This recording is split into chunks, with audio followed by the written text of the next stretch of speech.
datang di Beetle Channel, semoga kita bahagia. Jangan lupa subscribe, like, komen dan share agar channel ini semakin berkembang. Terima kasih. Istri berbakti bab 201.205. Seperti yang diharapkan dari seorang seniman, dia bisa membedakannya hanya dengan satu pandangan. Kuzi tidak tahu hanya dengan melihatnya sendiri. Dia selalu merasa bahwa Deng Dong dan desainer lainnya bekerja sama dengan sangat baik, dan semangat di dalamnya selalu ada. Setidaknya, dia tidak bisa melihat sesuatu yang istimewa. Jika dia harus mengatakannya, dia akan terlihat lebih enak dipandang. Perpaduan warnanya yang sangat teliti dan serasi memberikan kesan santai dan bahagia. Dengan pemikiran ini, Kuzi menjadi lebih puas. Semua orang dalam merasa itu bagus. Partisipasi Deng Dong benar-benar memberinya banyak nilai. Kuzi memperkenalkan Deng Dong kepada Nyonya Chen sambil tersenyum. Ini adalah kepala desainer baru perusahaan kami, desainer Deng. Deng Dong sedikit malu pada awalnya, tapi dia tetap mengulurkan tangannya. Halo. Nyonya Chen melepas sarung tangan kulit domba dan dengan lembut memegang tangan Deng Dong yang gugup dan berkeringat. Senang bertemu denganmu, desainer Deng. Pekerjaanmu sudah sangat bagus, namun, dia tetap harus mengubahnya sesuai permintaannya. Deng Dong mengangguk, merasa manis di hatinya. Terakhir kali dia mendengar klien memujinya adalah ketika studionya masih ada. Saat itu juga, dia merasa seolah telah kembali ke studio kecil miliknya di luar negeri. Suasana hatinya juga menjadi cerah. Saya akan bekerja keras dan tidak mengecewakan Anda. Kini, dia masih memiliki teman dan kolega yang ramah. Seolah tidak ada yang berubah. Hatinya yang mengembara setelah pembubaran studio akhirnya tenang. Saat ini, sebuah ide berani terlintas di benaknya. Setelah beberapa waktu, dia juga ingin membangun kembali studionya sendiri. Deng Dong memandang Kuzi, lalu Nyonya Chen, dan gelombang gairah melonjak di hatinya. Setelah Kuzi kembali ke rumah menjadi sunyi. Kuzi dengan lembut mendorong pintu kamar cucu. Cucu dengan gembira mencoret-coret selembar kertas dan bahkan tidak menyadari ibunya telah kembali. Cucu tiba-tiba merasa ada yang melihatnya dari belakang. Dia menoleh dan tertawa bahagia. Bu, kenapa ibu kembali sepagi ini? Kuzi memeluknya. Sayang, apa yang kamu lakukan? Cucu mengangkat gambar itu untuk dilihat Kuzi. Bibi kecil datang sore ini. Dia menggambar bersamaku dan bahkan mengundangku untuk membeli pakaian bersamanya. Ada sebuah keluarga kecil di lukisan itu, dan cucu menunjukkannya kepada Kuzi satu persatu. Ini bibi kecilku, ini paman kecilku, dan yang di tengah adalah bayi kecil mereka. Itu cukup mengharukan. Sepertinya Liang Na sangat senang. Kuzi merasa lega di hatinya. Dia benar-benar telah dewasa. Dia tidak lagi bersikap tidak masuk akal dan memiliki temperamen buruk. Dia sekarang adalah calon ibu yang lembut dan ramah. Apa yang kalian beli? Ketika Kuzi mengatakan ini, dia tidak bisa menahan senyum. Liang Na menjalani kehidupan yang sulit di kehidupan masa lalunya. Liang Wen bahkan tidak mengizinkan. Anak itu menerima uang paket merah bibi bungsunya selama festival musim semi, apalagi membelikan pakaian untuk anaknya. Liang Wen pasti tidak akan menyetujuinya. Cucu menghitungnya satu persatu untuk ibunya. Satu gaun beludru kotak-kotak merah tebal, jaket hangat dengan telinga kelinci kecil, dan sepasang sepatu bot kulit domba. Semuanya didasarkan pada gambaran seorang putri kecil di hati cucu. Hati Kuzi menghangat. Apakah kamu berterima kasih pada bibi kecil? Tentu saja. Cucu mendengus. Dia tidak begitu sopan. Dia masih memiliki sesuatu yang baik untuk ditunjukkan kepada ibunya. Itu adalah barang yang agak mahal dalam kotak merah besar. Bibi kecilnya menyuruhnya menyimpannya dengan aman, jadi dia menyembunyikannya di bawah tempat tidur. Ini juga dibeli oleh bibi kecil. Dia bertanya padaku apakah aku bersedia menjadi gadis bunganya. Aku bilang aku bersedia, jadi dia membelikanku ini. Itu adalah gaun putih bengkak dengan pengerjaan yang sangat indah. Cucu telah mencobanya. Dia tampak seperti seorang putri kecil ketika memakainya. Kata bibi kecil, akan ada hiasan kepala dan tas pinggang kecil. Dia akan mengikuti di belakang pengantin wanita dan menyebarkan bunga dan permen, bertindak sebagai perwakilan kebahagiaan. Ada juga versi yang lebih kecil untuk Sisi. Sebelum Kuzi kembali, mereka berdua berlatih dengan pakaian ini sepanjang sore. Mereka sama seriusnya dengan model dan Liang Na menertawakan mereka hingga dia menangis. Pada akhirnya, cucu dan bibi kecil membuat janji kelingking. Ketika saatnya tiba, dia pasti akan tampil bagus dan membuang permen dan kelopaknya lebih jauh. Beberapa gaun dengan mudah dibeli oleh si penggerutu uang kecil ini. Pesanan sebelum tahun baru berkurang dari hari ke hari, dan beban di pundak Kuzi juga berkurang.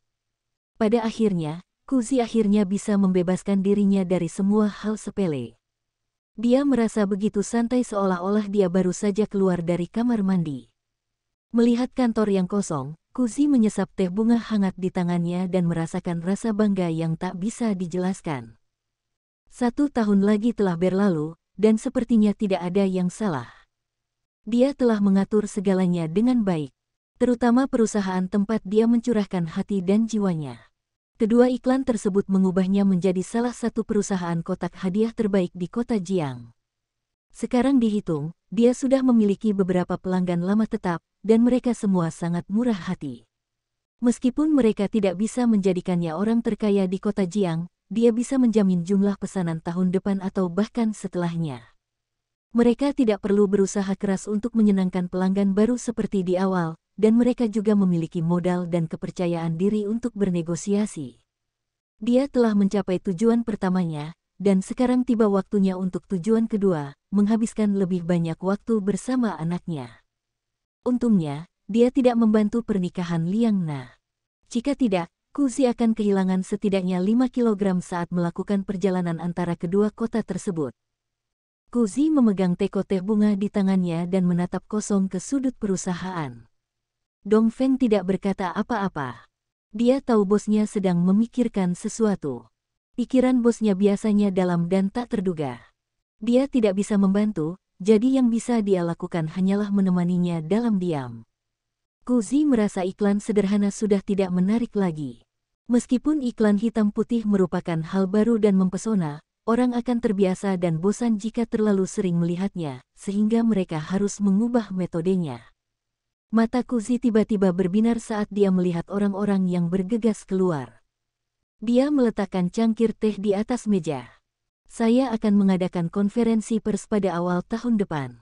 Seperti semua merek besar lainnya, dia akan mengadakan konferensi pers dan harus mempersiapkan pertunjukan sebelumnya.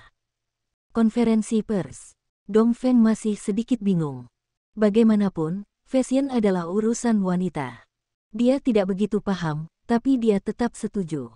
Tentu, serahkan padaku. Meskipun dia tidak tahu banyak, dia akan mencoba mencari informasi lebih banyak selama festival musim semi.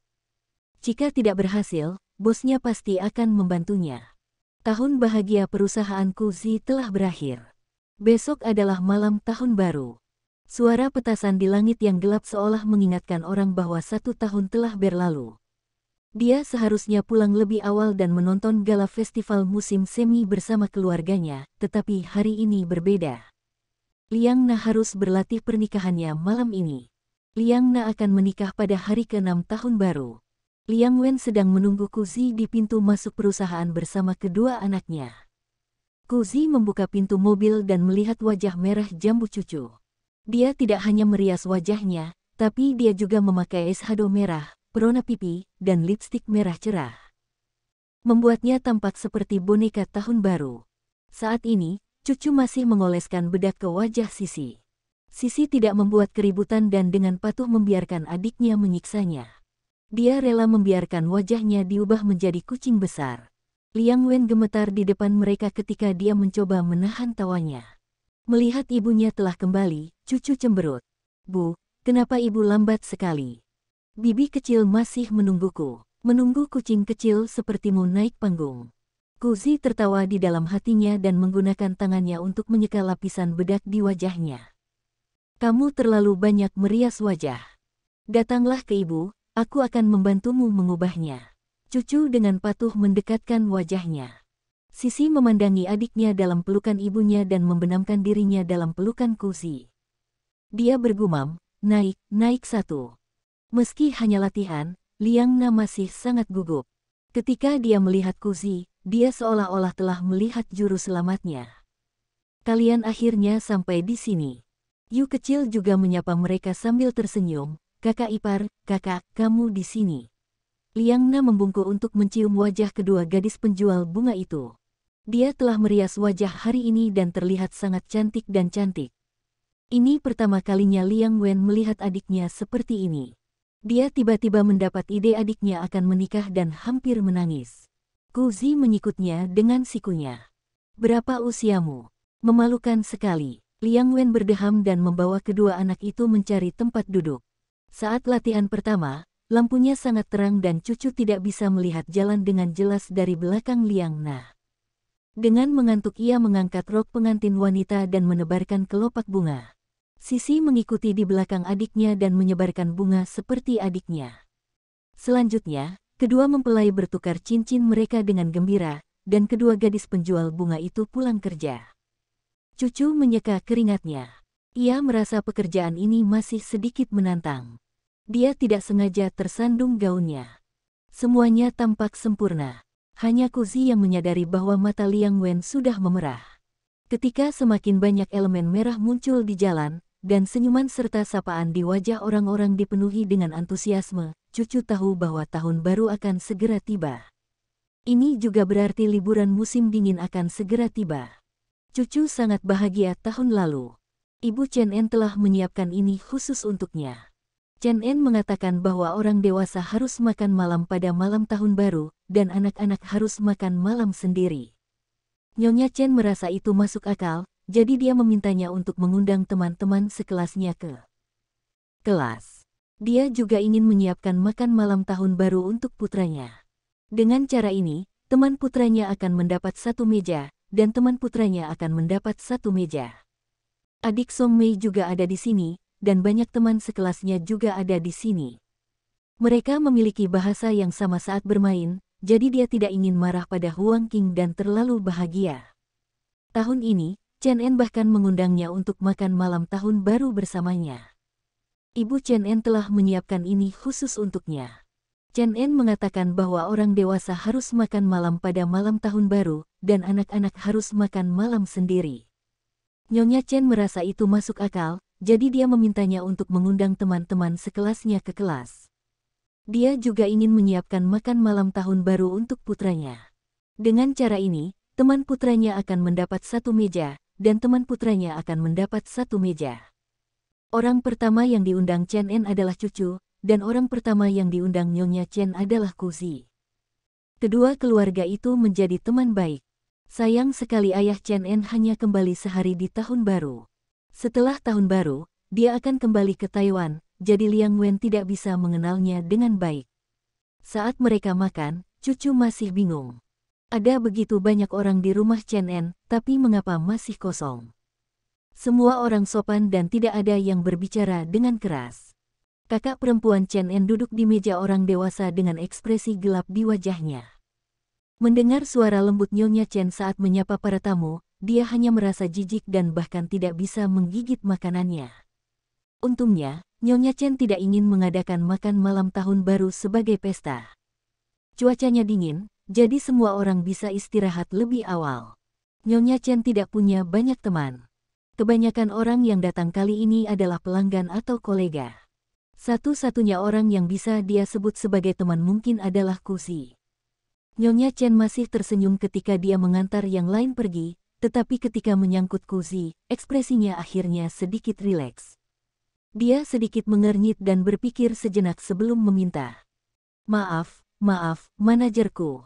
Saya benar-benar tidak tahu bagaimana mengatur jamuan makan. Dulu, mereka selalu mempekerjakan profesional untuk memesan kamar pribadi di hotel. Tahun ini, demi putra mereka mengatur agar acara tersebut diadakan di rumah. Apalagi dia menyiapkannya sendiri, jadi pasti agak kasar. Dia ingin membuka sebotol sampahnya, tapi dia begitu sibuk hingga dia melupakannya. Kuzi menepuknya. Apa yang kamu bicarakan? Saya sedang bersenang-senang. Ada anggur dan makanan enak, dan ada juga artis yang hebat dan banyak bicara, jadi suasananya sangat nyaman. Apalagi seiring berjalannya waktu, tempat ini akan berbeda. Jika makan malam tahun baru ini lebih lama lagi, kesegaran dan gairah yang dimiliki orang-orang saat pertama kali bertemu akan hilang. Kuzi mendengar mereka banyak berbicara, tetapi dia tidak banyak bicara. Dia tahu orang-orang yang duduk di sebelahnya tidak akan memiliki kesempatan untuk bertemu satu sama lain kecuali pertemuan singkat di galeri. Hanya dia dan Mi Chen yang benar-benar mengenal satu sama lain. Sebelum dia pergi, cucu masih sedikit tidak puas. Chen En masih terlalu malu di depan anak-anak. Mereka akan menabuh genderang dan membagikan bunga, dan siapapun yang dijangkau akan menyanyi atau menampilkan apapun. Namun, ketika tiba giliran Chen En, dia menundukkan kepalanya dan tersipu. Dia tidak bisa berkata apa-apa. Cucu menerjemahkan untuk Chen En, seolah dia berbicara mewakili adiknya. Dia ingin bermain biola. Chen En mengangguk. Dia menutupi wajahnya dan naik ke atas untuk mengambil biola. Lalu, dia berlari ke bawah perlahan, wajahnya semerah tomat. Setelah melihat semua orang, dia lupa apa yang akan dia lakukan dan memeluk biolanya, tidak tahu harus berbuat apa. Semua anak di meja itu tertawa. Chen En terlalu penakut. Hanya cucu yang tidak tersenyum. Dia tahu bagaimana perasaan Chen En. Dia sedikit gugup saat pertama kali muncul di televisi. Tarik napas dalam-dalam. Kamu bisa melakukannya, dia berbisik ke telinga Chen En. Saat itu, ibunya telah menyemangatinya dengan cara ini. Chen En dengan patuh menarik napas dalam-dalam dan memainkan lagu Twinkle Little Star. Semua anak sangat terkejut hingga tidak bisa berkata-kata. Mengapa lagu yang mereka dengar berkali-kali menjadi begitu berbeda di tangan Chen En? Cucu adalah orang pertama yang bertepuk tangan. Dia tidak tahu bahwa Chen En bisa memainkan biola dengan baik. Anak-anak juga ikut bertepuk tangan bersamanya. Permainan menabuh genderang dan mengoper bunga bisa dilanjutkan kembali. Cucu bermain sepanjang malam dan sangat lelah hingga dia bahkan tidak bisa membuka matanya. Ketika dia kembali ke rumah, langkahnya merana. Ketika dia bangun, dia menyadari bahwa dia sudah berada di tempat tidur.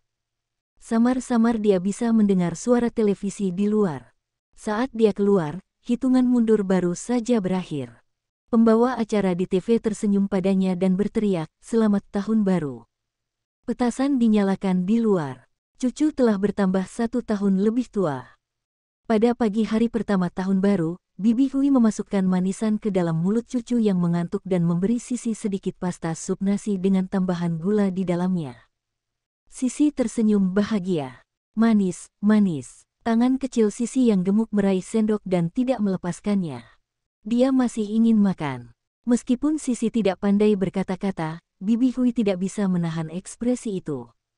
Dia membuat pengecualian dan memberi Sisi sesendok kecil bubur. Sisi sangat senang hingga dia menyeringai sambil memperlihatkan deretan gigi kecilnya. Handuk air liurnya kotor. Bibi Hui menyeka air liurnya sambil memegang keningnya. Badut kecil ini benar-benar menilai orang di hadapannya.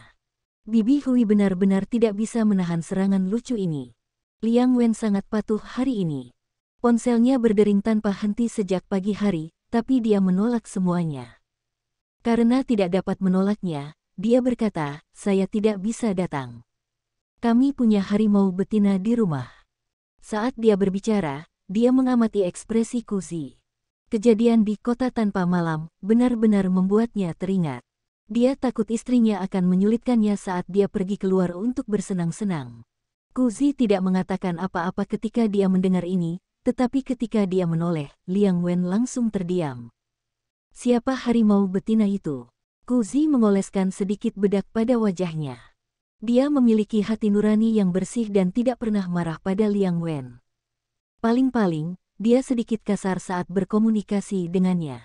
Namun, siapa yang bisa menjamin efisiensi komunikasi jika mereka tidak melakukan kekerasan di saat-saat putus asa?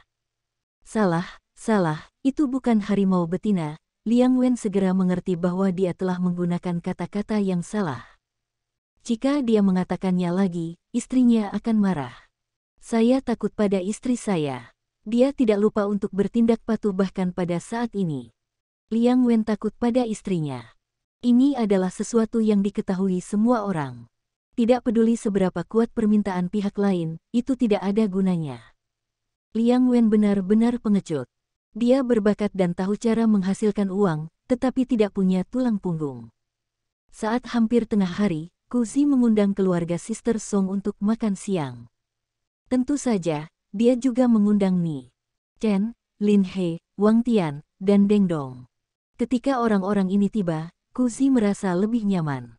Meskipun Wang Tian adalah yang paling asing di antara mereka, dia tidak memiliki rasa takut panggung sama sekali.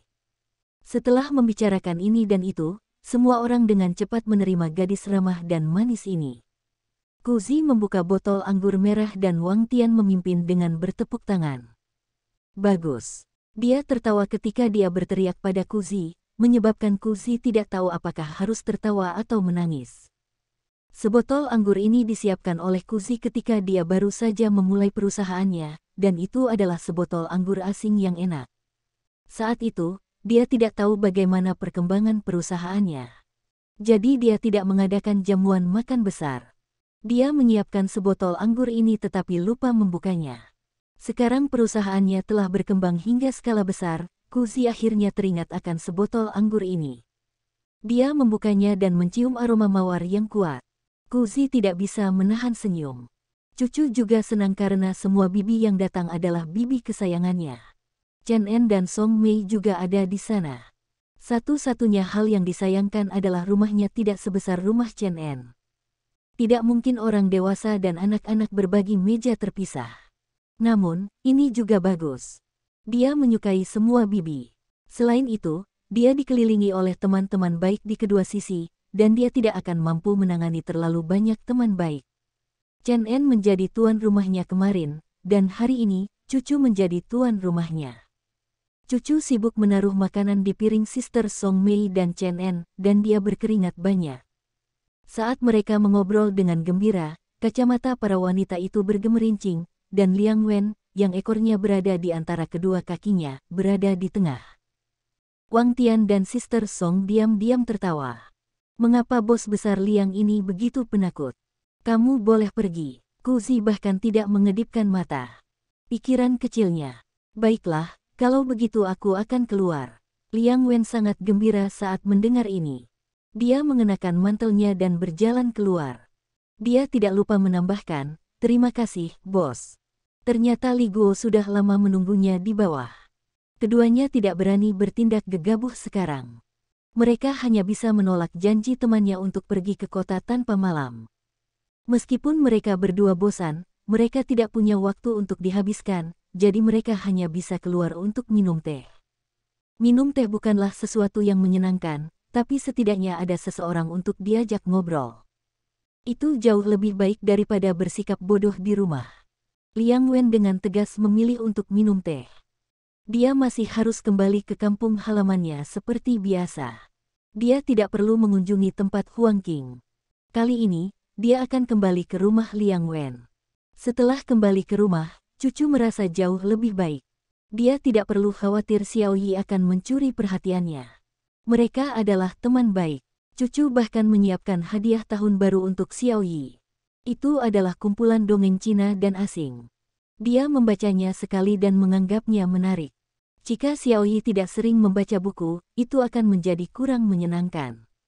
Setelah berpikir sejenak, cucu tetap memutuskan untuk memberikan set buku ini kepada Xiao Yi. Dengan cara ini, keduanya mungkin memiliki lebih banyak kesamaan. Tanpa diduga, Xiao Yi telah menyiapkan kado tahun baru untuk cucu. Itu adalah sepasang sarung tangan berbulu coklat. Xiao Yi memiliki sepasang sarung tangan merah muda di tangannya, yang persis sama dengan yang dia berikan kepada cucu. Teman yang baik seharusnya memiliki banyak hal yang persis sama. Cucu mengerti maksud Xiao Yi. Dia sangat tersentuh hingga air matanya hampir jatuh. Namun, dia tetap menahan air matanya dan berusaha sebaik mungkin untuk bersikap dewasa. Dia menegakkan punggungnya dan memeluk Xiao Yi erat-erat. Setelah itu, mereka saling berpandangan, tidak tahu harus berkata apa kepada teman baru mereka. Keduanya memegang hadiah mereka dan terkikik. Sebenarnya, tidak sulit mengubah permusuhan menjadi persahabatan. Bagian yang sulit adalah pemikiran orang dewasa. Liang Jie melihat kedua anak itu rukun, dan diam-diam dia bahagia. Tahun lalu, Kuzi tidak memberi mereka apapun. Tahun ini, Melihat kedua anaknya berteman baik, setidaknya dia harus menunjukkan rasa terima kasihnya, bukan? Liang Jie menarik Xiao Yi, yang sedang membaca buku bersama cucu, keluar kamar dan menamparkan bagian belakang kepalanya. Iya, anak bodoh. Kamu bahkan tidak menginginkan uangnya, pergilah ke bibimu dan mintalah uang tahun baru. Xiao Yi sedikit bingung dengan tamparan itu. Dia berbalik dengan air mata berlinang. Kenapa, Bu? Kami sepakat untuk memintanya saat makan malam. Kenapa kamu tiba-tiba terburu-buru? Tamparan itu begitu keras hingga menyakiti Xiao Yi, tapi dia tidak tahu kesalahan apa yang telah dia lakukan. Faktanya, Liang Jie melihat cucu dan Sisi berpakaian terlalu bagus, dan hatinya terasa tidak seimbang. Kedua anak di keluarganya hidup lebih nyaman. Mengapa mereka tidak bisa mengambil uang tahun baru dalam jumlah kecil? Apakah dia hanya ingin melihat dia tidak hidup dengan baik? Apakah dia hanya ingin menjalani kehidupan yang lebih baik darinya? Ditambah dengan sikap Kuzi yang tinggi dan perkasa, Liang Jie semakin marah dan marah. Namun, dia tidak punya pilihan lain dan tidak berani melampiaskan amarahnya pada Kuzi. Kuzi sekarang menjadi bos besar, dan Liang Wen bahkan tidak berani berbicara keras di depannya. Jika dia membuatnya marah, dia mungkin tidak akan berakhir dengan baik. Dia tidak tahan melampiaskan amarahnya pada Liang Wen. Ini adalah adik laki-lakinya, jadi dia tidak bisa memarahinya. Bukan ide yang baik untuk melampiaskan amarahnya pada Liang Chu. Sekarang Liang Chu adalah orang paling populer di keluarga Liang, Liang De tampaknya mulai menyayanginya juga. Liang Jie tidak berani menyentuh Liang Chu, jadi dia hanya bisa melampiaskan seluruh amarahnya pada Xiao Yi. Saat itu, Xiao Yi sedang asyik dengan filmnya. Dia duduk berdampingan dengan cucu dan terkikik bahu-membahu. Liang Jie hanya merasa dia menertawakan dirinya sendiri. Sesaat Liang Jie merasa anaknya egois dan bodoh. Dia harus berlutut untuk membesarkan seorang idiot yang tidak berguna dan ditampar tanpa menggunakan kekuatan apapun. Xiao Yi berdiri di tempat dan menangis beberapa saat, tapi cucu, yang berada di sampingnya, mendengar semuanya dengan jelas. Setelah ragu-ragu sejenak, dia berlari ke arah Kuzi dan berbisik di telinganya, "Bu, bisakah ibu memberi saya uang paket merah saya?" Kuzi menganggap penampilan seriusnya menggemaskan dan menirukannya dengan menjawab, "Tentu, apa yang ingin kamu lakukan? Apakah kamu bersedia memberitahuku?" Cucu kemudian menceritakan semuanya pada Kuzi. Dia menatap ibunya dan menghela nafas. "Aku ingin memberikan semua uang itu kepada Xiao Yi." Kuzi menepuk kepala cucu. "Tidak dibutuhkan. Ini masalah orang dewasa. Ibu akan menyelesaikannya." Dia tidak pernah menyangka Liang Jie akan begitu gila hingga melampiaskan amarahnya pada seorang anak kecil. Dia telah memikirkan detail konferensi pers setelah kembali ke kota Jiang, tetapi sekarang dia tahu dia harus mengesampingkan hal itu. Masih ada pertarungan sebelum konferensi pers. Pertarungan ini bukan untuk dirinya sendiri, tapi untuk anak-anak. Bersambung, terima kasih telah menyaksikan dan mendukung channel ini.